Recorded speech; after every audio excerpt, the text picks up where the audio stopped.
ഉത്തർപ്രദേശിലെ ഗാസിപൂർ ജില്ലയിലെ ധാമുപൂരിലുള്ള ഒരു സർക്കാർ വിദ്യാലയത്തിന്റെ പേരു മാറ്റിയതുമായി ബന്ധപ്പെട്ടുകൊണ്ടുള്ള വിവാദങ്ങൾ അടുത്തിടെ മാധ്യമങ്ങളിൽ ഇടം പിടിച്ചിരുന്നു. 1965 ഇൻഡോ പാക് യുദ്ധത്തിൽ പാകിസ്ഥാന്റെ പാറ്റൺ ടാങ്കുകളോട് ഏറ്റുമുട്ടി വീരമൃത്യു വരിച്ച പരംവീർ ചക്ര ക്വാർട്ടർ മാസ്റ്റർ ഹവിൽദാർ അബ്ദുൽ ഹമീദിന്റെ പേരിൽ അറിയപ്പെട്ടിരുന്ന സ്കൂളാണ് ഹെഡ്മാസ്റ്ററുടെ സവിശേഷ താൽപര്യത്തിൽ PM ശ്രീ കോമ്പസിറ്റ് വിദ്യാലയ എന്ന് പുനർനാമകരണം ചെയ്യപ്പെട്ടത്. സംഗതി വിവാദമായതോടെ ഷഹീദ് അബ്ദുൽ ഹമീദിന്റെ ബന്ധുക്കളിൽ പലരും ആ പേരുമാറ്റത്തിനെതിരെ രംഗത്തു വരികയും അജയ് റായും ചന്ദ്രശേഖർ ആസാദും അടക്കമുള്ള പല രാഷ്ട്രീയ നേതാക്കളും അത് ഏറ്റുപിടിക്കുകയും ചെയ്തിരുന്നു. ഒടുവിൽ ജില്ലാ മജിസ്ട്രേറ്റ് ഇടപെട്ട് ആ സ്കൂളിന്റെ പേര് പുനഃസ്ഥാപിക്കുകയും ഹെഡ്മാസ്റ്ററെ സസ്പെൻഡ് ചെയ്യുകയും ചെയ്തു.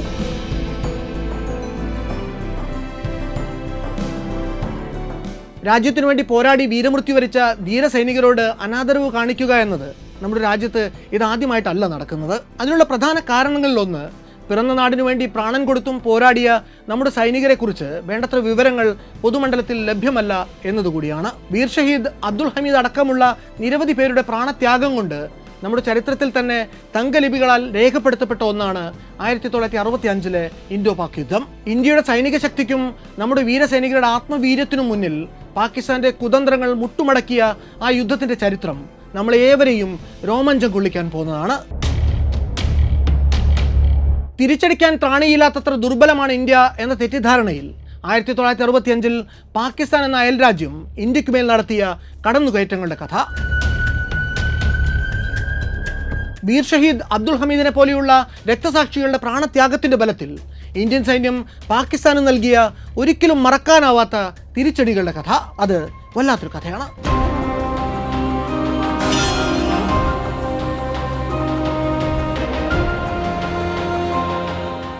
ആഫ്റ്റർ മീ ദ ഫ്ലഡ്, എനിക്ക് ശേഷം പ്രളയം എന്നത് 18ാം നൂറ്റാണ്ടിലെ ഫ്രഞ്ച് രാജാവായ ലൂയി 15 ഒരു പ്രയോഗമാണ്. ഞങ്ങൾ ഫേബിൾ ഫോക്സ് റിസർച്ച് ചെയ്യാൻ ശ്രമിക്കുന്നത് അതിന് നേരെ വിപരീതമായ ഒന്നാണ്. യൂട്യൂബിനെ ഒരു കരിയറാക്കി വളർത്തിയെടുക്കാൻ ആഗ്രഹിക്കുന്ന യുവ പ്രതിഭകൾക്ക് വേണ്ടി ഞങ്ങൾ അതിനൊരു അവസരം ഒരുക്കുകയാണ്. അതാണ് ഫേബിൾ ഫോക്സ് ഇൻക്യുബേഷൻ പ്രോഗ്രാം. നല്ല വായനയുള്ള, ചിന്താശേഷിയുള്ള, നന്നായി കഥ പറയാൻ അറിയുന്ന ചെറുപ്പക്കാരെ കണ്ടെത്താൻ വേണ്ടി ഞങ്ങൾ മാർച്ച് 10, 11 തീയതികളിൽ തിരുവനന്തപുരത്ത് വെച്ചൊരു ബൂട്ട് ക്യാമ്പ് സംഘടിപ്പിക്കുകയാണ്. ഈ ക്യാമ്പും തുടർന്നുള്ള ഏതാണ്ട് 1 വർഷത്തോളം നീണ്ടു നിൽക്കുന്ന ഇൻക്യുബേഷൻ പ്രോഗ്രാമും തികച്ചും സൗജന്യമാണ്. പക്ഷേ സ്ലോട്ടുകൾ പരിമിതമായതുകൊണ്ട് ഒരു സ്ക്രീനിങ് പ്രോസസ്സ് ഉണ്ടായിരിക്കും. ഈ 2 ദിവസത്തെ ക്യാമ്പിൽ 20 പേരെയാണ് പങ്കെടുപ്പിക്കുന്നത്. ക്യാമ്പിൽ മാധ്യമ, ചലച്ചിത്ര, തിയേറ്റർ മേഖലകളിലെ പ്രഗത്ഭരുടെ സെഷനുകൾ ഉണ്ടാവും. യൂട്യൂബിൽ എങ്ങനെയാണ് പ്രൊഫഷണലായിട്ട് വീഡിയോകൾ പ്രൊഡ്യൂസ് ചെയ്യുന്നത്, ക്യാമറയ്ക്ക് മുന്നിൽ പെർഫോം ചെയ്യുമ്പോൾ ശ്രദ്ധിക്കേണ്ടത് എന്തൊക്കെയാണ്, യൂട്യൂബിന് വേണ്ടി എങ്ങനെയാണ് എഴുതേണ്ടത്, യൂട്യൂബ് ഒരു കരിയറായി സ്വീകരിക്കുമ്പോൾ ശ്രദ്ധിക്കേണ്ട കാര്യങ്ങൾ എന്തൊക്കെയാണ് എന്നിങ്ങനെ പലതിലും പ്രാഥമികമായിട്ടുള്ള പരിശീലനം ക്യാമ്പിൽ പങ്കെടുക്കുന്നവർക്ക് ലഭിക്കും. ഈ ക്യാമ്പിൽ നിന്ന് തിരഞ്ഞെടുക്കപ്പെടുന്ന 6 പേർക്ക് തിരുവനന്തപുരം ബേസ്ഡ് ആയിട്ട് നടത്തപ്പെടുന്ന ഫേബിൾ ഫോക്സ് ഇൻക്യുബേഷൻ പ്രോഗ്രാമിന്റെ ഭാഗമാകാം. അതിൽ ഏപ്രിൽ 1 മുതൽ ഞങ്ങൾ ആരംഭിക്കുന്ന ഫേബിൾ ഫോക്സ് പ്ലസ് എന്ന പുതിയ യൂട്യൂബ് ചാനലിൽ പ്രോഗ്രാമുകൾ അവതരിപ്പിച്ചുകൊണ്ടുള്ള ഹാൻഡ്സ് ഓൺ പരിചയത്തിനുള്ള അവസരമുണ്ടാകും. ഈ ഒരു ഇൻക്യുബേഷൻ പ്രോഗ്രാം വിജയകരമായിട്ട് പൂർത്തിയാക്കുന്നവർക്ക് ഭാവിയിൽ സ്വന്തമായി ഒരു യൂട്യൂബ് ചാനൽ ഉണ്ടാക്കി മുന്നോട്ട് പോകാനുള്ള സാധ്യതകളും തെളിഞ്ഞു കിട്ടും. അപ്പോൾ ഈ ബൂട്ട് ക്യാമ്പിൽ പങ്കെടുക്കാൻ താല്പര്യമുള്ളവർ ബയോഡാറ്റ സഹിതം താഴെ കൊടുത്തിട്ടുള്ള ഇമെയിൽ വിലാസത്തിൽ അപേക്ഷിക്കുക. അതുപോലെ ഈ ചാനൽ ഇതുവരെ സബ്സ്ക്രൈബ് ചെയ്തിട്ടില്ലാത്തവർ ദയവായി സബ്സ്ക്രൈബ് ബട്ടണിലും ഒന്ന് അമർത്തുക. നമ്മുടെ പരിപാടികൾ ഗംഭീരമാക്കാൻ നിങ്ങൾ എല്ലാവരുടെയും സഹകരണവും സഹായവും ആവശ്യമുണ്ട്. എല്ലാവരും കൂടെ ഉണ്ടാവണം.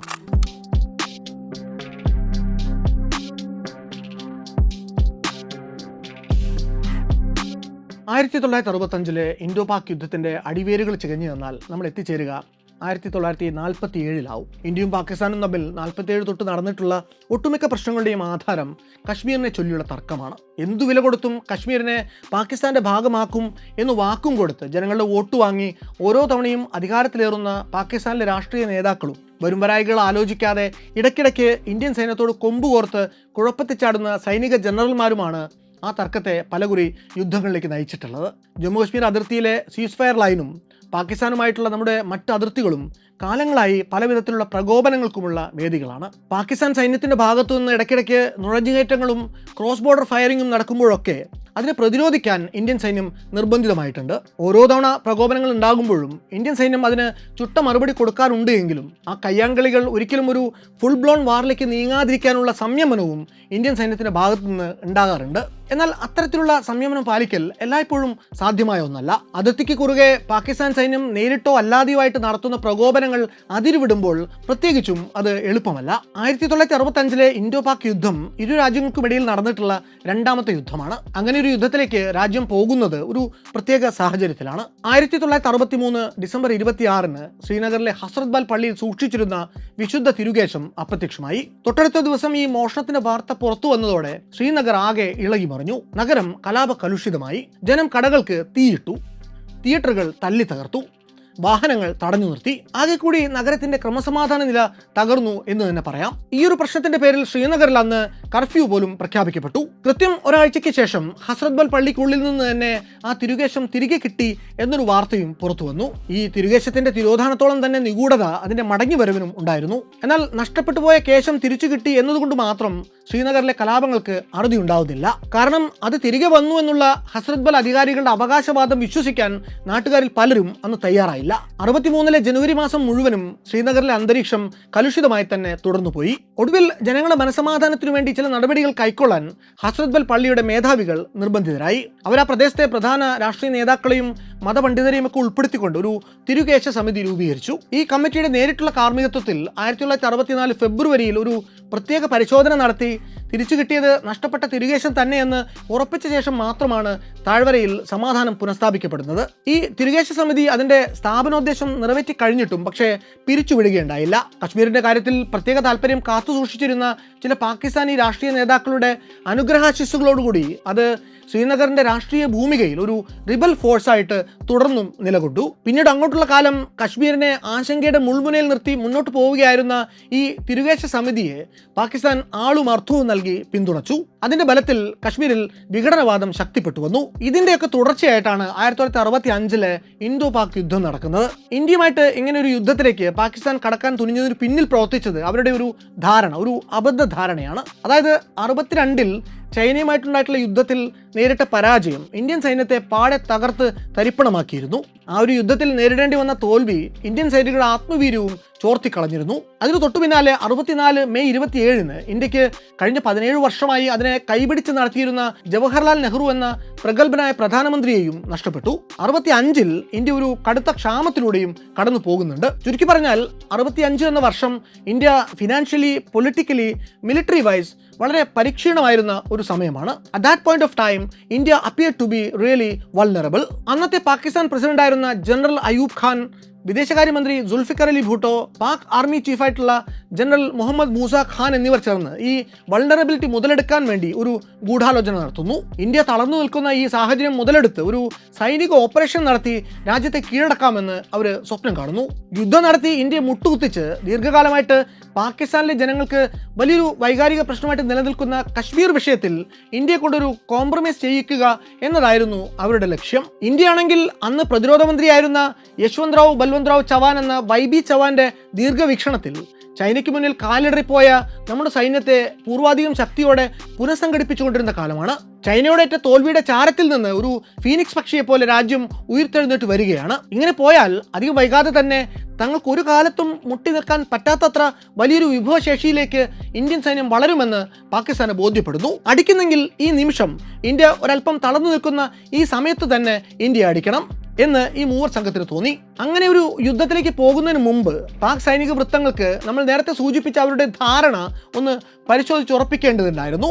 India is too weak to fight back എന്നതായിരുന്നു പാകിസ്ഥാന്റെ അന്നത്തെ അസംഷൻ. കശ്മീർ ലക്ഷ്യമിട്ട് വൻതോതിലുള്ളൊരു മിലിറ്ററി ഒഫൻസീവ് തുടങ്ങുന്നതിന് മുമ്പ് ജനറൽ അയൂബ് ഖാൻ ഒരു ടെസ്റ്റ് ഡോസ് അടിക്കാൻ ആഗ്രഹിക്കുന്നു. അതിനായി അവർ കണ്ടെത്തിയ സൈറ്റ് പടിഞ്ഞാറൻ പാകിസ്ഥാനോട് ചേർന്ന് കിടക്കുന്ന അതിർത്തി പ്രദേശമായിട്ടുള്ള റൺ ഓഫ് കച്ച് ആയിരുന്നു. ഇരു രാജ്യങ്ങൾക്കുമിടയിൽ പരിഹരിക്കപ്പെടാതെ കിടക്കുകയായിരുന്ന അതിർത്തി പ്രശ്നങ്ങളുടെ പേരും പറഞ്ഞുകൊണ്ടായിരുന്നു പുതിയ പ്രകോപനങ്ങൾ.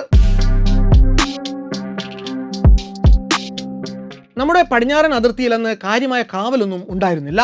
അതുകൊണ്ട് തന്നെ അതുവഴി പതിയെ ഇന്ത്യൻ മണ്ണിലേക്ക് റൺ ഓഫ് കച്ചിലേക്ക് പ്രവേശിക്കാൻ പാക് സൈന്യത്തിന് നിഷ്പ്രയാസം സാധിക്കുന്നു. അങ്ങനെ കടന്നു വന്ന പാക് സൈന്യം അതിർത്തിക്കടുത്തുള്ള കഞ്ചർകോട്ട് കോട്ട കീഴടക്കി അതിൽ അവരുടെ ഒരു പോസ്റ്റ് സ്ഥാപിക്കുന്നു. ഈ വിവരം അറിഞ്ഞപ്പോൾ ഇന്ത്യൻ ആർമി ഭുജിൽ നിന്ന് കഞ്ചർകോട്ട് തിരിച്ചു പിടിക്കാൻ വേണ്ടി തങ്ങളുടെ ഒരു പ്ലാറ്റൂണിനെ പറഞ്ഞുവിടുന്നു. ഇന്ത്യൻ റീഎൻഫോഴ്സ്മെന്റ് സർദാർ പോസ്റ്റ് എന്ന പേരിൽ ഈ കഞ്ചർകോട്ട് കോട്ടയ്ക്ക് 5 കിലോമീറ്റർ തെക്കോട്ട് മാറി നിലയുറപ്പിക്കുന്നു. എന്നാൽ ഇങ്ങനൊരു പ്രത്യാക്രമണം ഇന്ത്യയുടെ ഭാഗത്തുനിന്ന് ഉണ്ടാകുമെന്ന് നേരത്തെ ബോധ്യമുണ്ടായിരുന്ന പാക് സൈന്യം കൂടുതൽ ഫോഴ്സിനെ അയച്ച് തങ്ങളുടെ പൊസിഷൻ ബലപ്പെടുത്തുന്നു. അത് ഇന്ത്യൻ സൈന്യത്തെ സമ്മർദ്ദത്തിലാക്കുന്നു. ഈ ഒരു ബോർഡർ പ്രദേശത്തേക്ക് ഇന്ത്യൻ സൈന്യത്തെക്കാൾ മെച്ചപ്പെട്ട ലോജിസ്റ്റിക്സ് നെറ്റ്വർക്ക് ഉണ്ടായിരുന്ന പാകിസ്ഥാൻ സൈന്യം 1965 ഏപ്രിൽ 19 ആയപ്പോഴേക്കും സൈനികരെയും ആമേഡ് ടാങ്കുകളെയും ആർട്ടിലറി ഗണ്ണുമൊക്കെ കൊണ്ടുവന്നിറക്കി തങ്ങളുടെ സൈന്യത്തിന് പിൻബലം വർദ്ധിപ്പിച്ചു കൊടുത്തു. ഇന്ത്യൻ സൈനികർ അന്ന് അസാമാന്യമായ പോരാട്ട വീര്യം തന്നെ കാണിച്ചുവെങ്കിലും എണ്ണത്തിൽ വളരെ മുന്നിലായിരുന്ന പാക് സൈനികർക്ക് മുന്നിൽ അവർക്ക് തോറ്റു പിന്മാറേണ്ടി വരുന്നു. തുടർന്ന് നടന്ന ഒഫൻസീവുകളിൽ ഇന്ത്യൻ മണ്ണിലെ 2 പോസ്റ്റുകൾ കൂടി കീഴടക്കി പാകിസ്ഥാൻ സൈന്യം മുന്നേറുന്നു. ഇന്ത്യൻ സൈനികർക്ക് സർദാർ പോസ്റ്റ് അടക്കമുള്ള പൊസിഷനുകളിൽ നിന്ന് പിന്മാറേണ്ട സാഹചര്യമുണ്ടായി. പക്ഷെ അധികം വൈകാതെ തന്നെ നമ്മുടെ സൈന്യത്തിനും റീഇൻഫോഴ്സ്മെന്റ് എത്തി. വളരെ പെട്ടെന്ന് തന്നെ നമ്മുടെ ബോർഡറിൽ ഇരുപക്ഷത്തും കനത്ത സൈനിക ബിൽഡപ്പ് ഉണ്ടായി. ഏത് നിമിഷം വേണമെങ്കിലും സിറ്റുവേഷൻ ഇനിയും എസ്കലേറ്റ് ആകാം എന്ന അവസ്ഥയായി. ഈ ഘട്ടത്തിൽ അന്ന് ബ്രിട്ടീഷ് പ്രധാനമന്ത്രിയായിരുന്ന ഹാരോൾഡ് വിൽസൺ മധ്യസ്ഥം വാഗ്ദാനം ചെയ്തു. ഇരുപക്ഷവും വെടിനിർത്തലിന് തയ്യാറായി. അതോടെ യുദ്ധത്തിന് താത്കാലിക വിരാമമായി. പാകിസ്ഥാൻ സൈന്യം അതിർത്തിക്ക് അപ്പുറത്തേക്ക് പിൻവാങ്ങുകയും തൽക്കാലത്തേക്ക് ഈ കോലാഹലങ്ങളൊക്കെയും കെട്ടടങ്ങുകയും ചെയ്തു. അതിർത്തിയിലെ കാര്യങ്ങൾ 1965 ജനുവരി 1 തീയതി ഉണ്ടായിരുന്ന അവസ്ഥയിലേക്ക് പുനഃസ്ഥാപിക്കപ്പെട്ടു.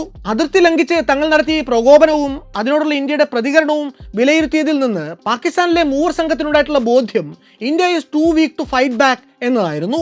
ആ ബോധ്യത്തിന്റെ ബലത്തിൽ അവർ അടുത്ത നീക്കത്തിലേക്ക് കടന്നു. കുറെക്കൂടി വലിയ സ്കെയിലിൽ ഓപ്പറേഷൻ ജിബ്രാൾട്ടർ എന്ന കോഡ് നെയിമിൽ അവർ അടുത്ത ദൗത്യത്തിലേക്ക് കടന്നു. ഇത്തവണ അവർ കൈവയ്ക്കുന്നത് കശ്മീർ താഴ്വരയിലായിരുന്നു. പാകിസ്ഥാൻ സൈന്യത്തിന്റെ 12ാം ഡിവിഷന്റെ ജനറൽ കമാൻഡിംഗ് ഓഫീസറായിട്ടുള്ള മേജർ ജനറൽ അക്തർ ഹുസൈൻ മാലിക്കിന്റെ കാർമ്മികത്വത്തിൽ 30,000-ഓളം വരുന്ന പാക് സ്പെഷ്യൽ സർവീസ് ഗ്രൂപ്പ് ഭടന്മാർ സിവിലിയൻ വേഷത്തിൽ പാക് അധീന കശ്മീരിന്റെ പല ഭാഗങ്ങളിൽ നിന്നായിട്ട് നമ്മുടെ കശ്മീരിലേക്ക് നുഴഞ്ഞു കയറുന്നു. ഈ ഒരു നുഴഞ്ഞുകയറ്റ സംഘത്തെ പാകിസ്ഥാൻ സൈന്യം അന്ന് വിളിച്ചത് ജിബ്രാൾട്ടർ ഫോഴ്സ് എന്നാണ്. കശ്മീർ താഴ്വര ഒരു വിപ്ലവത്തിന് തയ്യാറായി നിൽക്കുകയാണ് എന്നായിരുന്നു പാകിസ്ഥാനി പ്ലാനർമാർക്ക് കിട്ടിയ ഇന്റലിജൻസ് റിപ്പോർട്ട്. ഇങ്ങനെ നുഴഞ്ഞു കയറിയിട്ടുള്ള പാക് സ്പെഷ്യൽ സർവീസ് ഗ്രൂപ്പ് സൈനികരുടെ പിന്തുണയോടെ കശ്മീരിലെ ജനങ്ങൾ ഇന്ത്യൻ ഗവൺമെന്റിനെതിരെ ഒരു കലാപത്തിന് തന്നെ ഇറങ്ങി പുറപ്പെടും എന്നും അവർക്ക് റിപ്പോർട്ട് കിട്ടിയിരുന്നു. അങ്ങനെ ഒരു കലാപം ഉണ്ടായാൽ താഴ്വരയിലെ ഇന്ത്യൻ സ്വാധീനം അയയുമെന്നും കശ്മീർ എളുപ്പത്തിൽ പാകിസ്ഥാനെ പിടിച്ചെടുക്കാനാകുമെന്നും അവർ കരുതി. പക്ഷേ പാക് പ്ലാനർമാരുടെ ദൗർഭാഗ്യം എന്ന് തന്നെ പറയണം, ഈ ഇന്റലിജൻസ് റിപ്പോർട്ടുകൾ പലതും അതിശയോക്തി കലർന്നവയായിരുന്നു. ഇങ്ങനെയൊരു നുഴഞ്ഞുകയറ്റത്തെക്കുറിച്ചുള്ള വിവരം കിട്ടിയതും അന്ന് വെസ്റ്റേൺ ആർമി കമാൻഡർ ആയിരുന്ന ജനറൽ ഹർബക്ഷ് സിംഗ് പാക് അധീന കശ്മീരിലേക്ക് തന്റെ സൈന്യത്തെ പറഞ്ഞയച്ച് വേണ്ട നടപടികൾ സ്വീകരിച്ചു തുടങ്ങി. ഇന്ത്യൻ സൈന്യത്തിലുള്ള പ്രധാനമന്ത്രി ലാൽ ബഹദൂർ ശാസ്ത്രിയുടെയും പ്രതിരോധ മന്ത്രി വൈബി ചവാന്റെയും നിർദ്ദേശങ്ങൾ സുവ്യക്തമായിരുന്നു. ശത്രുക്കളെ തുരത്താനുള്ള ഒരേയൊരു വഴി അത് പ്രതിരോധമല്ല, നുഴഞ്ഞുകയറ്റക്കാരുടെ താവളങ്ങൾ ലക്ഷ്യമിട്ടുള്ള അതിർത്തി കടന്നുള്ള കടന്നാക്രമണം ഒന്നു മാത്രമാണ്. അന്നത്തെ ഈ നുഴഞ്ഞുകയറ്റങ്ങളുടെ ഒരു പ്രധാന ഹബ്ബ് ഹാജി പീർ പാസ് എന്ന മലമ്പാതയായിരുന്നു, ശത്രുവിന്റെ പ്രധാന ലോജിസ്റ്റിക്സ് കോറിഡോർ. 1947 യുദ്ധത്തിൽ ഇന്ത്യക്ക് പാകിസ്ഥാന് വിട്ടുകൊടുക്കേണ്ടി വന്നിട്ടുള്ള സ്ട്രാറ്റജിക് പോയിന്റ്. 1965 ഓഗസ്റ്റ് 26 ഈ ഹാജി പീർ പാസ് പിടിച്ചെടുക്കാനുള്ള ഒഫൻസീവിന് ഇന്ത്യൻ ആർമി തുടക്കമിട്ടു. അസാമാന്യ ധീരത പ്രകടിപ്പിച്ച ഇന്ത്യൻ സൈന്യം 3 ദിവസത്തിനുള്ളിൽ ഹാജി പീർ പാസും ചുറ്റുമുള്ള പല പീക്കുകളും പിടിച്ചെടുക്കുന്നു. ഈ ഹാജി പീർ പാസ് ഇന്ത്യൻ സൈന്യത്തിന്റെ നിയന്ത്രണത്തിലായതോടെ കശ്മീരിലേക്ക് നുഴഞ്ഞു കയറിയ പാക് സ്പെഷ്യൽ സർവീസസ് ഭടന്മാർക്കുള്ള സപ്ലൈ റൂട്ടുകളൊക്കെയും വിച്ഛേദിക്കപ്പെടുന്നു. അതോടെ അവർക്ക് നിൽക്കക്കളി ഇല്ലാതെയാകുന്നു. ഇങ്ങനെ അന്ന് നുഴഞ്ഞു കയറിയ പാക് ഭടന്മാരിൽ ഭൂരിഭാഗവും ഒന്നുകിൽ ഇന്ത്യൻ സൈന്യത്തിന്റെ പിടിയിലാകുന്നു, അല്ലെങ്കിൽ പോരാട്ടങ്ങളിൽ വധിക്കപ്പെടുന്നു. പാകിസ്ഥാനി സൈന്യം കൊണ്ടുപിടിച്ച് നടത്തിയ ഓപ്പറേഷൻ ജിബ്രാൾട്ടർ ഒരു വൻ പരാജയമായിട്ട് മാറുന്നു. ഇങ്ങനെ അപ്രതീക്ഷിതമായിട്ടൊരു തിരിച്ചടി നേരിട്ട സാഹചര്യത്തിൽ കൂടുതൽ നഷ്ടമുണ്ടാക്കാതെ പിന്മാറുന്നതിന് പകരം പാകിസ്ഥാനി സൈന്യത്തിന്റെ ജനറൽ ഹെഡ്ക്വാർട്ടേഴ്സിൽ നിന്ന് തുടർന്നുണ്ടായ നടപടി കശ്മീർ പിടിച്ചെടുക്കാനുള്ള ദൗത്യത്തിന്റെ അടുത്ത ഘട്ടത്തിലേക്ക് കടക്കുക എന്നതായിരുന്നു. അതായിരുന്നു ഓപ്പറേഷൻ ഗ്രാൻഡ് സ്ലാം.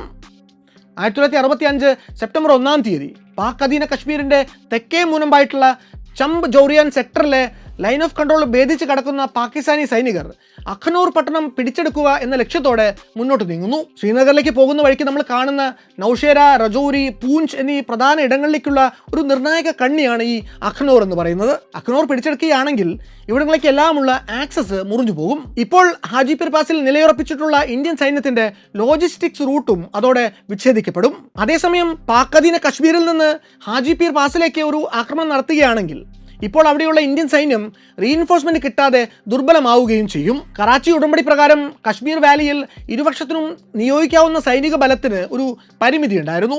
അതുകൊണ്ട് തന്നെ കശ്മീരിലെ ഇന്ത്യൻ സൈനിക സാന്നിധ്യം അന്ന് കുറവായിരുന്നു. അഖ്നൂറിലും സ്വാഭാവികമായിട്ടും വേണ്ടത്ര ഇന്ത്യൻ സൈന്യം അന്ന് ഉണ്ടായിരുന്നില്ല. അഖ്നൂർ ലക്ഷ്യമിട്ട് ഇങ്ങനൊരു ആക്രമണം പാകിസ്ഥാന്റെ ഭാഗത്ത് നിന്ന് ഉണ്ടാകും എന്നത് സംബന്ധിച്ച യാതൊരു മുന്നറിയിപ്പും നമ്മുടെ ഇന്റലിജൻസ് ഏജൻസികൾ അന്ന് സൈന്യത്തിന് കൊടുത്തതുമില്ല. അങ്ങനെ 1965 സെപ്റ്റംബർ 1 പുലർച്ചെ മേജർ ജനറൽ അഖ്താർ ഹുസൈൻ മാലിക്കിന്റെ നേതൃത്വത്തിൽ ഇന്ത്യൻ ഫോർവേഡ് പൊസിഷനുകൾക്ക് നേരെ നടത്തിയ കനത്ത ആർട്ടിലറി ബോംബാർഡ്മെന്റോടെ പാകിസ്ഥാൻ സൈന്യം ഇന്ത്യക്കെതിരായിട്ടുള്ള അവരുടെ ഒഫൻസീവിന് തുടക്കമിട്ടു. രാവിലെ 8:30 മണിയോടെ 2 ആർമേഡ് റെജിമെന്റുകളുടെയും ഒരു ഇൻഫൻട്രിയുടെയും സഹായത്തോടെ പാക് മുന്നേറ്റം തുടങ്ങി. ആയിടെ മാത്രം അമേരിക്കയിൽ നിന്ന് വാങ്ങിയിട്ടുള്ള പാറ്റൺ ടാങ്കുകളുടെയും ഷെർമൻ ടാങ്കുകളുടെയും സഹായത്തോടു കൂടി ആയിരുന്നു ആ നീക്കം. അഖ്നൂരിൽ ക്യാമ്പ് ചെയ്തിരുന്ന ഇന്ത്യൻ സൈനികർ ഈ ആക്രമണത്തെ അന്ന് പല്ലും നഖവും ഉപയോഗിച്ച് എതിർക്കുന്നു. എന്നാൽ അതുകൊണ്ട് പാക് ഒഫൻസീവിനെ പതുക്കെയാക്കാൻ മാത്രമേ ഇന്ത്യൻ സൈന്യത്തിന് സാധിക്കുന്നുള്ളൂ, അതിനെ തടഞ്ഞു നിർത്താൻ ആവുന്നില്ല. ഇങ്ങനെ ഒരു ആക്രമണം പാകിസ്ഥാന്റെ ഭാഗത്ത് നിന്നുണ്ടായി എന്ന വിവരം അറിഞ്ഞപ്പോൾ ന്യൂഡൽഹി സത്യത്തിൽ അമ്പരന്ന് പോകുന്നു. വൈകിട്ട് ഏതാണ്ട് 5 മണിയോടെ പാകിസ്ഥാനി പൊസിഷനുകൾക്ക് നേരെ വ്യോമാക്രമണം നടത്താനുള്ള അനുമതി പ്രതിരോധ മന്ത്രിയിൽ നിന്ന് വന്നെത്തുന്നു. 5:19 ഇന്ത്യൻ വ്യോമസേനയുടെ ആദ്യത്തെ സെറ്റ് വാമ്പയർ പോർ വിമാനങ്ങളും മിസ്റ്റിയർ വിമാനങ്ങളും അസോൾട്ട് മിഷനുകൾക്ക് വേണ്ടി ടേക്ക് ഓഫ് ചെയ്യുന്നു. പാകിസ്ഥാനി വ്യോമസേനയും തങ്ങൾ അമേരിക്കയിൽ നിന്ന് ഇറക്കുമതി ചെയ്ത F-96 സേബർ പോർ വിമാനങ്ങളിലേറി ഇന്ത്യൻ ഫൈറ്റർ ജെറ്റുകൾക്ക് കടുത്ത വെല്ലുവിളി ഉയർത്തുന്നു. അന്നത്തെ ഇന്ത്യൻ ഫൈറ്ററുകളെക്കാൾ സാങ്കേതികപരമായി ഏറെ മുന്നിലായിരുന്നു പാകിസ്ഥാന്റെ ഈ അമേരിക്കൻ പോർ വിമാനങ്ങൾ. സ്വാഭാവികമായിട്ടും ചില നാശനഷ്ടങ്ങൾ ഈ ആകാശ പോരാട്ടങ്ങളിൽ നമ്മുടെ വിമാനങ്ങൾക്ക് സംഭവിക്കുന്നുണ്ട്. ഇന്ത്യയുടെ ഭാഗത്തുനിന്ന് തീക്ഷ്ണമായ ചെറുത്തുനിൽപ്പ് ഉണ്ടായിട്ടും പാകിസ്ഥാന്റെ ഭാഗത്തുണ്ടായിട്ടുള്ള കനത്ത സന്നാഹത്തിനു മുന്നിൽ ചമ്പ് ജോറിയാൻ പ്രദേശങ്ങൾ നമുക്ക് നഷ്ടമാകും എന്ന അവസ്ഥയുണ്ടാകുന്നു. 10ാം ഡിവിഷന്റെ കമാൻഡിംഗ് ഓഫീസറായിട്ടുള്ള മേജർ ജനറൽ ബക്ഷിയിൽ നിന്ന് അന്നൊരു സന്ദേശം ഹെഡ്ക്വാർട്ടേഴ്സിലേക്ക് വരുന്നു. അടിയന്തരമായിട്ട് അഡീഷണൽ ട്രൂപ്പിനെ പറഞ്ഞയച്ചില്ലെങ്കിൽ ഇവിടുത്തെ കാര്യങ്ങൾ പരുങ്ങല്ലാകും. ചമ്പും ജോറിയാനും ഏതാണ്ട് വീണ് കഴിഞ്ഞു. ഏത് നിമിഷം വേണമെങ്കിലും ഇനി അഖ്നൂറും അവരുടെ നിയന്ത്രണത്തിലാകും. ആ സെക്ടറിലേക്ക് ചുരുങ്ങിയ സമയത്തിനകത്ത് പുതിയ സൈനിക ദളങ്ങളെ കൊണ്ടുവന്ന് എത്തിക്കാൻ ആ സമയത്ത് ഇന്ത്യൻ സൈന്യത്തിനാകുമായിരുന്നില്ല. എന്തായാലും നിലവിലുണ്ടായിരുന്ന ഫോഴ്സിനെ ഒരുമിച്ച് കൂട്ടി സെപ്റ്റംബർ 2 രാവിലെയോടെ ഇന്ത്യൻ സൈന്യം പരമാവധി ശക്തിയോടെ തിരിച്ചടിക്കാൻ പ്ലാൻ ചെയ്യുന്നു. എത്ര നേരം പാക് സൈന്യത്തിന്റെ മുന്നേറ്റം തടഞ്ഞു നിർത്താൻ സാധിക്കും എന്നത് മാത്രമായി അപ്പോഴുള്ള ചോദ്യം. എത്ര നേരം പറ്റുമോ അത്രയും നേരം. ദില്ലിയിൽ നിന്ന് റീഇൻഫോഴ്സ്മെന്റ് വരാൻ അത് ഉപകരിക്കും. അടുത്ത പാക് ആക്രമണം സെപ്റ്റംബർ 2 പുലർച്ചെ ഉണ്ടാകും എന്നായിരുന്നു ഇന്റലിജൻസ് റിപ്പോർട്ടുകൾ. പക്ഷേ അങ്ങനെയൊന്നും അന്നുണ്ടാകുന്നില്ല. അന്നേ ദിവസം ഉച്ചയ്ക്ക് 1 മണിയോടെ തികച്ചും അപ്രതീക്ഷിതമായ മറ്റൊരു നീക്കമാണ് പാകിസ്ഥാനി സൈന്യത്തിന്റെ ഭാഗത്തു നിന്ന് അന്നുണ്ടാകുന്നത്. അഖ്നൂർ പിടിച്ചെടുക്കുന്ന ഓപ്പറേഷൻ നയിക്കുന്ന സൈനിക മേധാവി അത് ആരായിരുന്നാലും അയാൾക്ക് പാകിസ്ഥാനിൽ ഒരു ഹീറോ പരിവേഷം കിട്ടുമെന്ന് ജനറൽ അയൂബ് ഖാന് അറിയാമായിരുന്നു. നിലവിൽ മേജർ ജനറൽ മുഹമ്മദ് മൂസ ഖാനാണ് ഓപ്പറേഷൻ ഗ്രാൻഡ് സ്ലാമിന്റെ കമാൻഡിംഗ് ഓഫീസർ എന്ന നിലയ്ക്ക് ആ പരിവേഷത്തിന് അർഹനാകാൻ പോകുന്നത്. എന്നാൽ ഈ മൂസ ഖാന് ജനറൽ അയൂബ് ഖാന് വലിയ പ്രിയമില്ലായിരുന്നു. തൻ്റെ വത്സല ശിഷ്യനായിട്ടുള്ള ജനറൽ യഹിയ ഖാൻ ആകണം അങ്ങനെ ഒരു യശസ്സിന്റെ അവകാശി എന്ന് അദ്ദേഹം കരുതുന്നു. അത്രയും നാൾ ഗ്രൗണ്ട് സിറ്റുവേഷൻ നല്ലപോലെ മനസ്സിലാക്കി വളരെ ഫലപ്രദമായിട്ട് പോര് നയിച്ചുകൊണ്ടിരിക്കുകയായിരുന്ന മേജർ ജനറൽ മൂസ ഖാന് പകരം താരതമ്യേന പുത്തൻകൂറ്റുകാരനായിട്ടുള്ള ജനറൽ യഹിയ ഖാൻ വന്നത് പാക് പക്ഷത്തെ ദുർബലമാക്കുന്നു. കിട്ടിയ അവസരം മുതലാക്കി അടുത്ത കടന്നാക്രമണം നടത്തുന്നതിന് പകരം യഹിയ ഖാൻ തൻ്റെ സൈനികരോട് ആവശ്യപ്പെടുന്നത് ഇന്ത്യൻ സൈന്യത്തിൽ നിന്നൊരു തിരിച്ചടി വരുന്നതുവരെ കാത്തിരിക്കാനാണ്. ഇന്ത്യൻ സൈന്യത്തിന്റെ അഖ്നൂറിലെ നില പരുങ്ങലിലായിരുന്നു എന്ന സത്യം തിരിച്ചറിയാതെ തിരിച്ചടിക്കാൻ കൂടുതൽ ഫോഴ്സസ് വരുന്നതുവരെ കാത്തിരുന്ന ജനറൽ യഹിയ ഖാന്റെ തീരുമാനം പാളിപ്പോകുന്നു. ഇങ്ങനെ ജനറൽ യഹിയ ഖാൻ കാത്തിരുന്നത് ഇന്ത്യൻ സൈന്യത്തിന് അവരുടെ അഖ്നൂറിലെ നില മെച്ചപ്പെടുത്താൻ, കൂടുതൽ സൈന്യത്തെ പടക്കോപ്പുകൾ സഹിതം അങ്ങോട്ട് വിടാൻ വിലപ്പെട്ട 36 മണിക്കൂർ നേരം നൽകി. സെപ്റ്റംബർ 3 രാത്രി 7 മണിയോടെയാണ് ഒടുവിൽ ജനറൽ യഹിയ ഖാന്റെ സൈന്യം ഒരു ആക്രമണത്തിനെത്തുന്നത്. അഖ്നൂറിലെ ഇന്ത്യൻ ഡിഫൻസ് അപ്പോഴേക്കും അടിയുറപ്പിച്ച് കഴിഞ്ഞിരുന്നു. അവർ ശക്തമായി തന്നെ തിരിച്ചടിക്കുന്നു. അഖ്നൂർ കീഴടക്കാൻ അനുവദിക്കാതെ അവർ പാക് സൈന്യത്തെ വിജയകരമായിട്ട് തടഞ്ഞു വെക്കുന്നു. അഖ്നൂറിൽ അടുത്തൊരു ദിവസം വലിയ പോരാട്ടം തന്നെ നടക്കുന്നു. ഈ ഒരു പോരാട്ടത്തിന്റെ ഒടുവിലും പാകിസ്ഥാൻ സൈന്യത്തിന് തന്നെ മേൽക്കൈ വരുന്നുണ്ട്. ഇങ്ങനെ യുദ്ധം തുടർന്നു പോവുകയാണെങ്കിൽ സെപ്റ്റംബർ 6 അഖ്നൂർ പാകിസ്ഥാൻ കീഴടക്കിയേക്കും എന്നൊരു പ്രതീതി അന്ന് വരുന്നു. ഈ ഘട്ടത്തിലാണ് ഇന്ത്യൻ സൈന്യം അവരുടെ അറ്റകൈ പ്രയോഗം നടത്തുന്നത്. ഇന്ത്യൻ സൈന്യത്തിന് ഈ സിറ്റുവേഷൻ ഡിഫ്യൂസ് ചെയ്യാൻ വേണ്ടി മറ്റൊരു തന്ത്രം പയറ്റേണ്ടി വരുന്നു. അതിർത്തി ലംഘിച്ച് പാകിസ്ഥാന്റെ മണ്ണിലേക്ക് കടന്നു കയറി അവരുടെ തന്ത്രപ്രധാന പട്ടണങ്ങളിലൊന്നായിട്ടുള്ള ലാഹോറിനെ ആക്രമിക്കുക. അന്ന് ഇന്ത്യൻ സൈന്യം നടത്തിയ ഐതിഹാസികമായി ദൗത്യം അറിയപ്പെട്ടത് ഓപ്പറേഷൻ റിഡിൽ എന്നാണ്. അതായത് മറ്റൊരു വഴിക്ക് ഇന്ത്യൻ സൈന്യത്തെ ലാഹോറിലേക്ക് ഡിപ്ലോയ് ചെയ്ത് അവിടെ ആക്രമണം കടുപ്പിക്കുകയാണെങ്കിൽ നിലവിൽ അഖ്നൂറിലേക്ക് കൂട്ടത്തോടെ നിയോഗിച്ചിട്ടുള്ള തങ്ങളുടെ ട്രൂപ്പുകളിൽ ചിലതിനെ പിൻവലിച്ച് ലാഹോറിനെ ശക്തിപ്പെടുത്താൻ പാകിസ്ഥാൻ സൈന്യം നിർബന്ധിതമാകും. അങ്ങനെ അഖ്നൂറിലെ പാക് സൈനിക സാന്നിധ്യം ദുർബലമാകുന്ന സമയം നോക്കി അവിടെ ആക്രമണം ശക്തമാക്കി അവരെ തറ പറ്റിക്കുക എന്നതായിരുന്നു ഇന്ത്യൻ സൈന്യത്തിന്റെ പ്ലാൻ. അങ്ങനെ ലാഹോർ ലക്ഷ്യമിട്ട് നീങ്ങിയ ഇന്ത്യൻ സൈന്യത്തിന് മുന്നിൽ വലിയൊരു കടമ്പയുണ്ടായിരുന്നു. അതായിരുന്നു ഈച്ചോഗിൽ കനാൽ. പാകിസ്ഥാൻ ലാഹോർ നഗരത്തെ വിദേശ സൈന്യങ്ങളിൽ നിന്ന് സംരക്ഷിച്ചു നിർത്തുക എന്ന ലക്ഷ്യത്തോടെ തന്നെ പണിതുവെച്ച ഒന്നാണ് ഈച്ചോഗിൽ കനാൽ. ഇന്ത്യൻ സൈന്യത്തിന് ലാഹോറിൽ എത്തണമെന്നുണ്ടെങ്കിൽ ഈച്ചോഗിൽ കനാലിന്റെ 2 കരകളിലുമുള്ള പാക് സൈനിക സാന്നിധ്യത്തെ നിർവീര്യമാക്കേണ്ടി വരും. ശേഷം ഒരു താൽക്കാലിക പാലം പണിഞ്ഞ് മറുകരയിലെത്തണം. എന്നിട്ട് വേണം മുന്നോട്ട് നീങ്ങി ലാഹോർ നഗരം കീഴടക്കാൻ. ലാഹോർ പിടിച്ചടക്കുക എന്നത് ഒരിക്കലും ഇന്ത്യൻ സൈന്യത്തിന്റെ ആത്യന്തിക ലക്ഷ്യമായിരുന്നില്ല. അത് വെറുമൊരു തന്ത്രപരമായിട്ടുള്ള ഭീഷണിപ്പെടുത്തൽ മാത്രമായിരുന്നു. എന്നാൽ തങ്ങളുടെ ലക്ഷ്യം ലാഹോർ പിടിച്ചടക്കുകയാണ് എന്ന് തന്നെ പാക് സൈന്യം കരുതിക്കോട്ടെ എന്നും അങ്ങനെ ഒരു ഒഫൻസീവ് പ്ലാൻ ചെയ്യുന്ന ഘട്ടത്തിൽ ഇന്ത്യൻ സൈനിക മേധാവികൾ കരുതുന്നുണ്ട്. അങ്ങനെ ഒരു ആശങ്ക അവർക്ക് തോന്നിയാൽ മാത്രമേ അഖ്നൂറിൽ അട്ടിപ്പേര് കിടക്കുന്ന സൈന്യത്തിന്റെ ഒരു ഭാഗത്തെയെങ്കിലും അവർ ലാഹോറിലേക്ക് പിൻവലിക്കുകയുള്ളൂ. ഈ ഒരു ലക്ഷ്യത്തോടെ 1965 സെപ്റ്റംബർ 6-ാം തീയതി 4 മണിയോടെ ഇന്ത്യൻ ആർമിയുടെ 11th കോർ ലാഹോർ ലക്ഷ്യമിട്ട് തങ്ങളുടെ ഒഫൻസീവ് ആരംഭിച്ചു. അമൃത്സർ ലാഹോർ ആക്സിസിലൂടെ മുന്നേറുന്ന നമ്മുടെ 3 ജാട്ട് റെജിമെന്റ് ശത്രുപാളയങ്ങൾ ഒന്നൊന്നായിട്ട് ആക്രമിക്കുന്നു. അടുത്തതായിട്ട് അവർ നീങ്ങുന്നത് ലാഹോർ നഗരത്തിന്റെ ഔട്ട്സ്കർട്സ് ലക്ഷ്യമിട്ടാണ്. ഇച്ചോഗിൽ കനാലിന്റെ കിഴക്ക് കിടക്കുന്ന ഡോഗ്രൈ പട്ടണമായിരുന്നു ആദ്യത്തെ ലക്ഷ്യം. ഇന്ത്യൻ സൈന്യം ഇങ്ങനെ ഡോഗ്രൈ ലക്ഷ്യമിട്ട് നീങ്ങുന്നതിനിടയ്ക്ക് ആകാശത്തു നിന്ന് പാക് വ്യോമസേനയുടെ F-86 സേബറുകൾ അവർക്ക് നേരെ വെടിയുതിർക്കുന്നു. 3 ജാട്ട് റെജിമെന്റിലെ നിരവധി സൈനികർക്ക് ഈ വ്യോമാക്രമണങ്ങളിൽ അന്ന് ജീവൻ നഷ്ടപ്പെടുന്നു. പക്ഷേ commanding officer lieutenant colonel Desmond ഹെയ്ഡിന്റെ നേതൃത്വത്തിൽ റെജിമെന്റ് ഈ ആക്രമണങ്ങളെ അതിജീവിച്ചും മുന്നോട്ട് നീങ്ങുന്നു.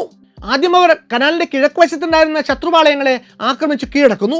പാക് സൈന്യം തുടക്കത്തിൽ പ്രതിരോധിച്ചു നിൽക്കാൻ ശ്രമിക്കുന്നുണ്ട് എങ്കിലും അവർക്ക് അധികം വൈകാതെ തന്നെ കനാലിന്റെ പടിഞ്ഞാറ് വശത്തേക്ക് പിന്തിരിഞ്ഞോടേണ്ടി വരുന്നു. രാവിലെ 11:30 മണിയോടെ നമ്മുടെ ജാട്ട് റെജിമെന്റ് ഡോഗ്രൈ പിടിച്ചെടുക്കുന്നു. അതിനുശേഷം ഇച്ചോഗിൽ കനാൽ മുറിച്ചു കടന്ന് മുന്നേറുന്ന ഈ റെജിമെന്റ് അടുത്തായിട്ട് പിടിച്ചെടുക്കുന്നത് പാട്ടൻപൂർ പട്ടണമാണ്. പോരാട്ടം തുടങ്ങി 8 മണിക്കൂറിനുള്ളിൽ തന്നെ ഇച്ചോഗിൽ കനാൽ എന്ന വൈതരണി കടന്ന് അവർ ലാഹോർ നഗരത്തിന്റെ ഒരു വെളിപ്പാട് അകലെ വരെ എത്തുന്നു. ഇന്ത്യൻ സൈന്യം ഇങ്ങനെ ഇച്ചോഗിൽ കനാൽ കടന്ന് ലാഹോർ ലക്ഷ്യമിട്ട് മുന്നേറുന്ന വിവരം അറിഞ്ഞതോടെ പാകിസ്ഥാനി സൈനിക നേതൃത്വം പരിഭ്രമിച്ചു പോകുന്നു. സ്വാഭാവികമായിട്ടും അവർ അഖ്നൂറിൽ കേന്ദ്രീകരിച്ചിരുന്ന സൈനിക ദളങ്ങളിൽ പകുതിയും പിൻവലിച്ച് ലാഹോറിലേക്ക് പറഞ്ഞുവിടുന്നു. ഓപ്പറേഷൻ റിഡിൽ എല്ലാ അർത്ഥത്തിലും അതിന്റെ പരിപൂർണ ഫലപ്രാപ്തിയിലേക്ക് കടന്നു എന്ന് തന്നെ പറയാം. ലാഹോറിന്റെ തൊട്ടടുത്തുവരെ എത്തിയിരുന്നു നമ്മുടെ 3 ജാട്ട് റെജിമെന്റ് എങ്കിലും അതിന് പിന്നീട് മുന്നേറാൻ സാധിക്കുന്നില്ല. അവിടെ വെച്ച് പാക് സൈന്യത്തിന്റെ ഭാഗത്തു നിന്ന് ശക്തമായിട്ടുള്ള ചെറുത്തുനിൽപ്പുണ്ടാകുന്നു. പിന്നാലെ വൻതോതിലുള്ള റീഇൻഫോഴ്സ്മെന്റ് കൂടി പാക് പക്ഷത്തു നിന്നുണ്ടായതോടെ 3 ജാട്ട് തിരികെ ഇച്ചോഗിൽ കനാലിന്റെ കിഴക്കൻ കരയിലേക്ക് പിൻവലിയുന്നു. ഈ സമയത്ത് തന്നെ പാകിസ്ഥാനി എയർഫോഴ്സ് ആകാശത്തു നിന്ന് നടത്തിയ ആക്രമണങ്ങളിലും 3 ജാട്ട് റെജിമെന്റിന് കനത്ത ആൾനാശം ഉണ്ടാകുന്നു.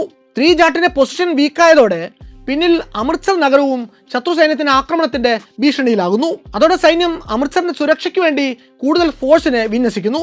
സെപ്റ്റംബർ 7-ാം തീയതി രാത്രിയോടെ ഇന്ത്യൻ സൈന്യത്തിന്റെ 1 കോപ്സ് പാകിസ്ഥാനിലെ തന്ത്രപ്രധാന നഗരമായിട്ടുള്ള സിയാൽകോട്ട് ലക്ഷ്യമിട്ട് മറ്റൊരു ഒഫൻസീവ് ആരംഭിക്കുന്നു. സിയാൽകോട്ട് പാകിസ്ഥാൻ സൈന്യത്തിന്റെ ഛം സെക്ടറിലേക്കുള്ള പ്രധാന സപ്ലൈ പോയിന്റുകളിലൊന്നാണ്. ഇവിടെ നിന്ന് ബസ്രൂറിലേക്ക് പോകുന്ന റെയിൽവേ ലൈൻ പാകിസ്ഥാന് ഒഴിച്ചുകൂടാൻ പറ്റാത്തതാണ്. ഈ സിയാൽകോട്ട് ലക്ഷ്യമിട്ട് നടത്തിയ ദൗത്യത്തെ അന്ന് ഇന്ത്യൻ സൈന്യം ഓപ്പറേഷൻ നേപ്പാൾ എന്നാണ് വിളിക്കുന്നത്. തൊട്ടടുത്ത ദിവസം രാവിലെ തന്നെ പാകിസ്ഥാൻ സൈന്യത്തിന്റെ ഭാഗത്തു നിന്ന് മറ്റൊരു സർപ്രൈസ് അറ്റാക്ക് കൂടി നടക്കുന്നു. കസൂറിൽ നിന്ന് ഖേംകരൻ ലക്ഷ്യമിട്ടായിരുന്നു ആ ആർമർ ഒഫൻസ്. അമൃത്സർ എക്സ്പോസ് ചെയ്തുകൊണ്ട് ലാഹോറിലേക്ക് ശ്രദ്ധ കേന്ദ്രീകരിച്ച് മുന്നേറുന്ന ഇന്ത്യൻ സൈന്യത്തെ ഡീറെയിൽ ചെയ്യുക എന്നതായിരുന്നു അവരുടെ ലക്ഷ്യം. ആദ്യം ഖേംകരൻ, പിന്നാലെ അമൃത്സർ. അതായിരുന്നു ഫോർവേഡ് പ്ലാൻ. പിന്നീട് അവിടെ നടന്നത് 65-ലെ യുദ്ധത്തിൽ ഇൻഡോ പാക് സൈന്യങ്ങൾ തമ്മിൽ നടന്ന ഏറ്റവും വീര്യമേറിയ പോരാട്ടങ്ങളിൽ ഒന്നായിരുന്നു. ഇന്ത്യൻ ആർമിയുടെ ചരിത്രത്തിൽ പിന്നീട് അസലുത്തറിലെ യുദ്ധം എന്ന പേരിൽ രേഖപ്പെടുത്തപ്പെട്ട ഈ പോരാട്ടത്തിലാണ് നമ്മുടെ ക്വാർട്ടർ മാസ്റ്റർ ഹവിൽദാർ അബ്ദുൽ ഹമീദ് വീരമൃത്യു വരിക്കുന്നത്. 2ാം ലോക മഹായുദ്ധത്തിന് ശേഷം ലോകം കണ്ട ഏറ്റവും വലിയ ടാങ്ക് ബാറ്റിൽ കൂടിയാണ് ബാറ്റിൽ ഓഫ് അസൽ ഉത്തറിൽ അന്ന് നടന്നത്. 1965-ലെ യുദ്ധത്തിൽ ഇന്ത്യ വിജയിക്കുന്നതിൽ ഏറെ നിർണായകമായ ഈ പോരാട്ടത്തിൽ നമ്മുടെ സൈനികർ അസാമാന്യ ധീരതയാണ് കാഴ്ചവെച്ചത്. 1932 ജൂലൈ 1-ാം തീയതി ഇന്നത്തെ ഉത്തർപ്രദേശിലെ ഗാസിപൂരിലുള്ള ധാമുപൂർ ഗ്രാമത്തിൽ മുഹമ്മദ് ഉസ്മാന്റെയും സക്കീന ബീഗത്തിന്റെയും മകനായിട്ടാണ് അബ്ദുൽ ഹമീദ് ജനിക്കുന്നത്. അബ്ദുൽ ഹമീദ് ഉൾപ്പെടെ മൊത്തം 6 മക്കളാണ് മുഹമ്മദ് ഉസ്മാൻ സക്കീന ദമ്പതിമാർക്ക് ഉണ്ടായിരുന്നത്.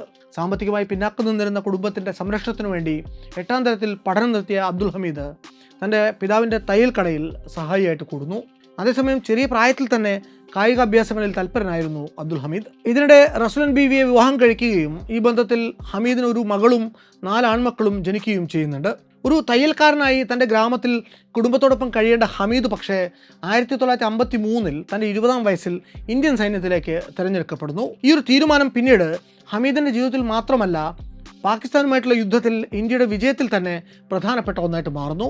സൈന്യത്തിലെ പരിശീലനത്തിന് ശേഷം 1955 4 ഗ്രനേഡിയേഴ്സിൽ ഹമീദ് നിയമിക്കപ്പെടുന്നു. 62-ലെ ചൈനയുമായിട്ടുള്ള യുദ്ധത്തിലാണ് അബ്ദുൽ ഹമീദ് ആദ്യമായിട്ട് യുദ്ധമുഖത്ത് ഇന്ത്യക്ക് വേണ്ടി പോരാടുന്നത്. അന്ന് 7 ഇന്ത്യൻ മൗണ്ടൻ ബ്രിഗേഡിൻ്റെ ഭാഗമായിരുന്നു ഹമീദ്. യുദ്ധത്തിന് ശേഷം കമ്പനി ക്വാർട്ടർ മാസ്റ്റർ ഹവിൽദാറായി ഹമീദ് നിയമിതനാവുന്നു. ഹരിയാനയിലെ അംബാലയിലായിരുന്നു അന്ന് ഹമീദ് നിയമിക്കപ്പെട്ടത്. ഒരു യുദ്ധത്തിൻ്റെ ആഘാതം കെട്ടടങ്ങുന്നതിന് മുമ്പാണ് ഹമീദിനെ പോലെ ആയിരക്കണക്കിന് ഇന്ത്യൻ സൈനികർക്ക് വീണ്ടും യുദ്ധമുഖത്തേക്ക് പോകേണ്ടി വന്നത്. തങ്ങളുടെ ഏറ്റവും പുതിയ പാറ്റൺ ടാങ്കുകളുമായിട്ട് ഖേംകരൻ മേഖലയിലേക്ക് പാക് സൈന്യം ഇരച്ചു കയറുമ്പോൾ നിസ്സാരമായി അവിടെ പിടിച്ചെടുക്കാം എന്ന് തന്നെ ആയിരിക്കും അവർ കരുതിയിട്ടുണ്ടാവുക. പക്ഷേ അവരുടെ പ്രതീക്ഷകൾക്ക് വിരുദ്ധമായി ചിലതും അവിടെ അവരെ കാത്തു നിൽക്കുന്നുണ്ടായിരുന്നു. അത് എന്തിനും കൂസാത്ത നമ്മുടെ ക്വാർട്ടർ മാസ്റ്റർ ഹവിൽദാർ അബ്ദുൽ ഹമീദിനെ പോലെ ഒരു പറ്റം ഇന്ത്യൻ സൈനികരായിരുന്നു. യുദ്ധം തുടങ്ങുമ്പോൾ ഹമീദ് നാട്ടിൽ അവധിയിലായിരുന്നു. തിരിച്ചു വരാനുള്ള നിർദ്ദേശം ലഭിച്ച ദിവസം തന്നെ ഹമീദ് സൈന്യത്തിൻ്റെ ഭാഗമാകാൻ തൻ്റെ വീട്ടിൽ നിന്ന് യാത്രയാകുന്നു. തിരക്കിട്ടുള്ള യാത്ര ആയതുകൊണ്ട് മുന്നൊരുക്കങ്ങൾ പലതും അന്ന് ദുസ്സഹനങ്ങളാകുന്നു. ആ ഒരു യാത്ര ഒരു ദിവസത്തേക്ക് മാറ്റിവെക്കാനും പിന്നീട് പോകാനും ഹമീദിൻ്റെ ഭാര്യ നിർബന്ധിച്ചുവെങ്കിലും ആ സൈനികൻ്റെ ധീരതയ്ക്ക് മുന്നിൽ ദുസ്സഹനങ്ങൾ ഒരു തടസ്സമാകുന്നില്ല. 1965 സെപ്റ്റംബർ 8-ാം തീയതി ക്വാർട്ടർ മാസ്റ്റർ ഹവിൽദാർ അബ്ദുൽ ഹമീദ് ഉൾപ്പെട്ട 4 ഗ്രനേഡിയേഴ്സ് യുദ്ധമുന്നണിയിലെത്തുന്നു. പാക് സൈന്യത്തിൻ്റെ പ്രധാന പ്രഹരായുധം ആയിടമാത്രം അമേരിക്കയിൽ നിന്ന് സ്വന്തമാക്കിയ M47-48 പാറ്റൺ ടാങ്കുകളായിരുന്നുവെങ്കിൽ അതിനെതിരിടാൻ ഇന്ത്യൻ സൈന്യത്തിൻ്റെ പക്കലുണ്ടായിരുന്നത് 2-ാം ലോക മഹായുദ്ധകാലത്തെ റീകോയിൽലെസ് ഗൺ ഘടിപ്പിച്ച ജീപ്പുകൾ മാത്രമാണ്. ഈ മേഖലയിൽ ആക്രമണം അപ്രതീക്ഷിതമായിരുന്നതുകൊണ്ട് ആവശ്യത്തിന് സൈനികരെയും ടാങ്ക് ഉൾപ്പെടെയുള്ള ആയുധങ്ങളെയും എത്തിക്കാൻ ഇന്ത്യക്ക് സാധിച്ചിരുന്നില്ല.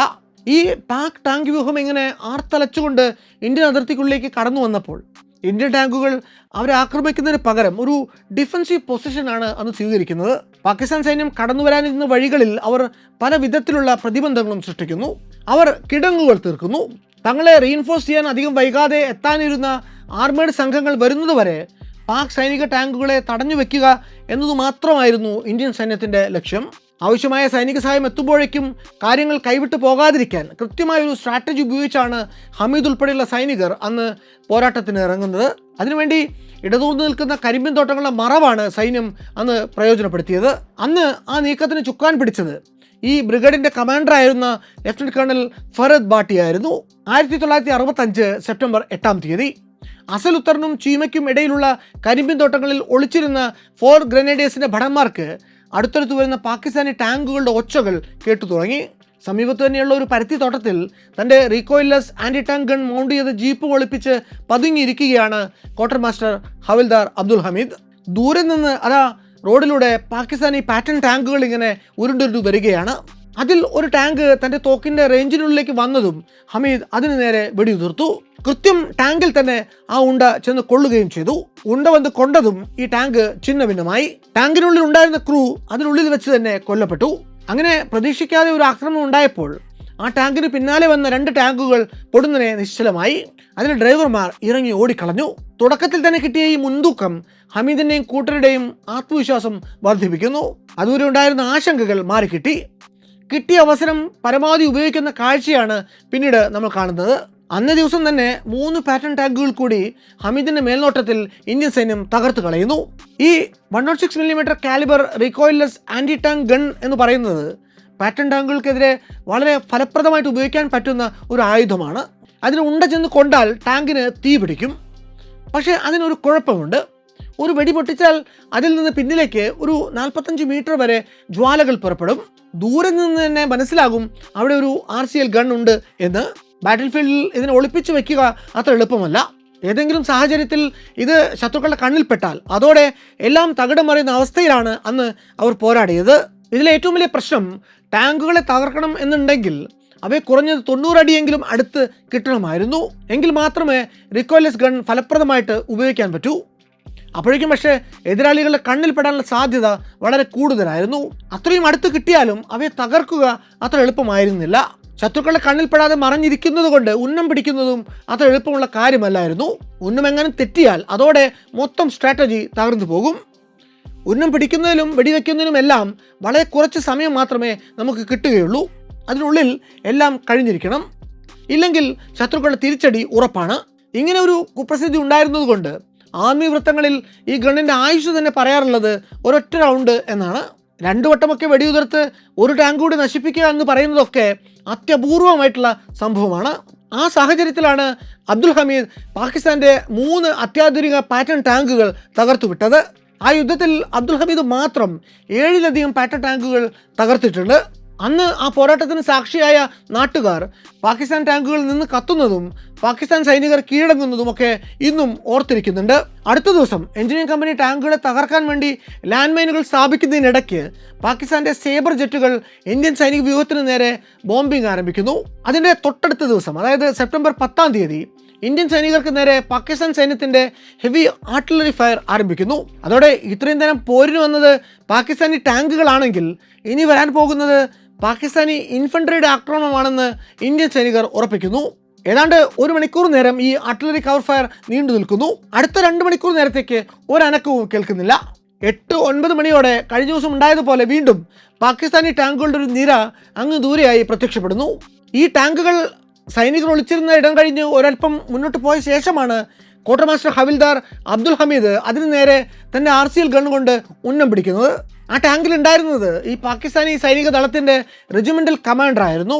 കമാൻഡറുടെ ടാങ്ക് അബ്ദുൽ ഹമീദിൻ്റെ അടുത്ത വെടിയിൽ നശിച്ചതും പിന്നാലെ വന്ന മറ്റു ടാങ്കുകളിലെ സൈനികർ സ്വന്തം ടാങ്കുകൾ ഉപേക്ഷിച്ച് സ്ഥലം വിടുന്നു.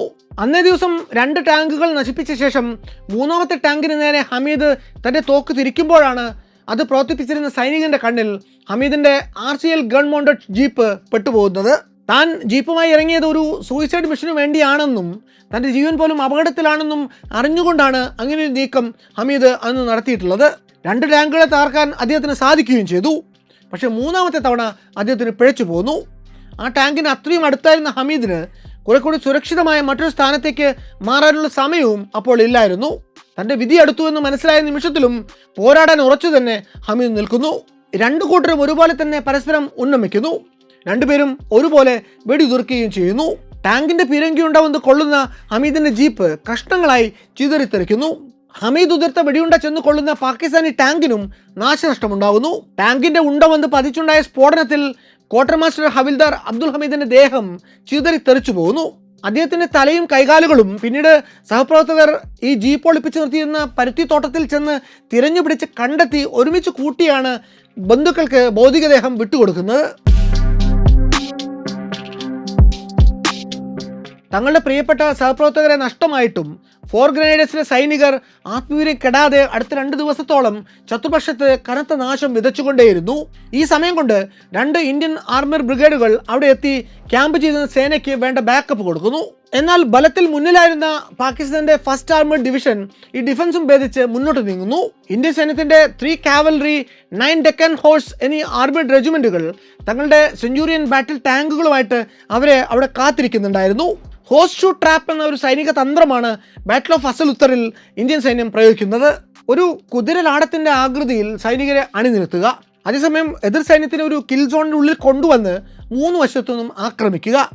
അങ്ങനെ ഒരേ സമയത്ത് പ്രതിരോധിക്കാനും ആക്രമിക്കാനും പറ്റുന്ന ഒരു സ്ട്രാറ്റജിയായിരുന്നു ഇത്. യുദ്ധം നടക്കുന്ന സ്ഥലത്തെ ഭൂമിശാസ്ത്രപരമായിട്ടുള്ള പ്രത്യേകതകൾ കൂടി പരിഗണിച്ചുകൊണ്ടാണ് major general Gurbaksh Singh, brigadier Thomas K Thyagaraj എന്നിവർ ഇങ്ങനെയൊരു തന്ത്രം അന്ന് മെനഞ്ഞെടുക്കുന്നത്. കൃത്യതയോടെ ഈ തന്ത്രം നടപ്പിലാക്കുന്നതിൽ അന്ന് ഇന്ത്യൻ സൈന്യം പൂർണ്ണമായും വിജയിക്കുന്നു. തുടർന്ന് നടന്ന പോരാട്ടത്തിൽ പാകിസ്ഥാന്റെ 1st ആർമേഡ് ഡിവിഷന്റെ നിരവധി പാറ്റൺ ടാങ്കുകൾ ഛിന്നഭിന്നമാകുന്നു. നിരവധി പാക് സൈനികർക്ക് അന്ന് ജീവനാശം സംഭവിക്കുകയും ചെയ്യുന്നു. സെപ്റ്റംബർ 10-ാം തീയതിയോടെ കനത്ത തിരിച്ചടികൾ നേരിടുന്ന പാകിസ്ഥാൻ സൈന്യം അതിർത്തിക്ക് അപ്പുറത്തേക്ക് പിന്തിരിഞ്ഞോടുന്നു. ഈ പോരാട്ടത്തിൽ പാകിസ്ഥാൻ സൈന്യത്തിന് അവരുടെ 97 യുദ്ധ ടാങ്കുകൾ നഷ്ടമായി. അതിൽ 72 എണ്ണവും ഇന്ത്യൻ സൈന്യം പിടിച്ചെടുക്കുകയായിരുന്നു. ഈ ടാങ്കുകളെല്ലാം തന്നെ ഇന്ന് നമ്മുടെ രാജ്യത്തെ വിവിധ വാർ മ്യൂസിയങ്ങളിൽ സൂക്ഷിച്ചിട്ടുണ്ട്. യുദ്ധത്തിന് കിട്ടിയ മെഡൽ എന്ന പോലെ ഇന്ത്യൻ സൈന്യം ഇന്നും അവയെ കാത്തു സൂക്ഷിക്കുന്നുണ്ട്. പാകിസ്ഥാൻ സൈന്യത്തിന് ആകെ 97 ടാങ്ക് നഷ്ടപ്പെട്ടപ്പോൾ ഇന്ത്യൻ സൈന്യത്തിന് നഷ്ടപ്പെട്ടത് വെറും 5 ടാങ്ക് മാത്രമാണ്. 2ാം ലോക മഹായുദ്ധത്തിന് ശേഷമുണ്ടായ ഏറ്റവും വലിയ ടാങ്ക് ബാറ്റിലുകളിൽ ഒന്നായിട്ട് ഈ പോരാട്ടം ഇന്നും അറിയപ്പെടുന്നു. അതേസമയം സെപ്റ്റംബർ 8-ാം തീയതി ഇന്ത്യൻ സൈന്യത്തിൻ്റെ 1st ആർമേഡ് ഡിവിഷൻ ചവിണ്ട പിടിച്ചെടുക്കുക എന്ന ലക്ഷ്യത്തോടെ അതിർത്തി കടന്ന് ഫിലോറയിലേക്ക് നീങ്ങുന്നു. സിയാൽകോട്ടിന് നേരെ ഉയർന്ന ഈ ഭീഷണി തിരിച്ചറിയുന്ന പാകിസ്ഥാൻ സൈന്യം അപ്പോഴേക്കും തങ്ങളുടെ ടാങ്ക് സേനയുടെ നല്ലൊരു ഭാഗത്തെയും അങ്ങോട്ട് തിരിച്ചുവിടുന്നു. അതോടെ അക്നോർ കീഴടക്കുക എന്നവരുടെ സ്വപ്നം പൊളിഞ്ഞു പോകുന്നു. ഫിലോറയിൽ ഇരുപക്ഷവും തമ്മിൽ കടുത്ത യുദ്ധം തന്നെ നടക്കുന്നു. രണ്ടാം ലോക മഹായുദ്ധത്തിന് ശേഷം നടന്ന മറ്റൊരു ഭീകര ടാങ്ക് വാറായിരുന്നു ഈ യുദ്ധവും. ഇന്ത്യൻ സൈന്യം പാകിസ്ഥാൻ ഡിഫൻസ് ഭേദിച്ച് ഫിലോറയും കടന്ന് മുന്നോട്ട് പോയി എങ്കിലും തുടർന്ന് നേരിടേണ്ടി വന്ന കനത്ത പാക് പ്രതിരോധം കാരണം അതിന് ചവിണ്ടയിലേക്ക് കടക്കാൻ സാധിക്കുന്നില്ല. അടുത്ത 9 ദിവസത്തേക്ക് കൊണ്ടും കൊടുത്തും ഈ യുദ്ധം തുടർന്നു പോകുന്നു. പക്ഷേ ഇരുപക്ഷത്തിനും കാര്യമായ നേട്ടങ്ങളൊന്നും തന്നെ ഉണ്ടാക്കാൻ സാധിക്കുന്നില്ല. ഒടുവിൽ 1965 സെപ്റ്റംബർ 20 നിരുപാധികമായിട്ടുള്ള വെടിനിർത്തൽ 48 മണിക്കൂറിനുള്ളിൽ ഇരുപക്ഷവും നടപ്പിലാക്കണമെന്ന് ആവശ്യപ്പെടുന്ന ഒരു പ്രമേയം ഐക്യരാഷ്ട്രസഭയുടെ സെക്യൂരിറ്റി കൗൺസിൽ ഏകകണ്ഠമായിട്ട് നടപ്പിലാക്കുന്നു. ഇരുപക്ഷവും ഈ ആവശ്യം അംഗീകരിക്കുകയും ചെയ്യുന്നു. ഒടുവിൽ വെടിനിർത്തൽ നിലവിൽ വരുന്നു. 1966 ജനുവരി 10 ഇന്ത്യൻ പ്രധാനമന്ത്രി ലാൽ ബഹദൂർ ശാസ്ത്രിയും പാക് പ്രസിഡന്റ് അയൂബ് ഖാനും ചേർന്നുകൊണ്ട് താഷ്കന്റ് ഉടമ്പടി ഒപ്പുവെച്ചതോടെ അതിർത്തിയിൽ സ്ഥിതി ഓഗസ്റ്റ് 1965 മുമ്പുണ്ടായിരുന്ന സ്റ്റാറ്റസ് ക്വോയിലേക്ക് പുനഃസ്ഥാപിക്കപ്പെടുന്നു. ഇൻഡോ പാക് യുദ്ധങ്ങളുടെ ചരിത്രത്തിൽ സവിശേഷ സ്ഥാനം അർഹിക്കുന്ന ഒന്നാണ് 65 യുദ്ധം.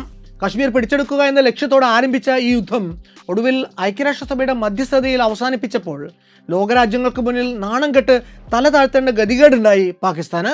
അതേസമയം ഈ യുദ്ധത്തിലെ വിജയത്തോടെ 1962 തോൽവിയുടെ മൗഢ്യത്തിൽ നിന്ന് ഇന്ത്യ സടകുടഞ്ഞ് എഴുന്നേൽക്കുന്നതും നമ്മുടെ സൈനികർക്ക് പിന്നിൽ നാടിൻ്റെ ഭരണകൂടവും ജനങ്ങളുമെല്ലാം ഒറ്റക്കെട്ടായി അണിനിരക്കുന്നതും നമ്മൾ കണ്ടു. സാഹചര്യങ്ങൾ തികച്ചും പ്രതികൂലമായിരുന്നിട്ടും നാടിൻ്റെ ഒരു ഇഞ്ചു മണ്ണ് പോലും വിട്ടുകൊടുക്കില്ല എന്ന് നമ്മുടെ രാജ്യം ഈ ലോകത്തോട് തന്നെ വിളിച്ചു പറഞ്ഞ ഒരു ഐതിഹാസിക സംഭവം തന്നെയായിരുന്നു 65 യുദ്ധവിജയം. പിറന്ന നാടിൻ്റെ അതിർത്തി കാക്കാൻ വേണ്ടി പ്രാണൻ വെടിഞ്ഞ വീരസൈനികരെ നന്ദിയോടെ സ്മരിച്ചുകൊണ്ട് നമുക്ക് നിർത്താം.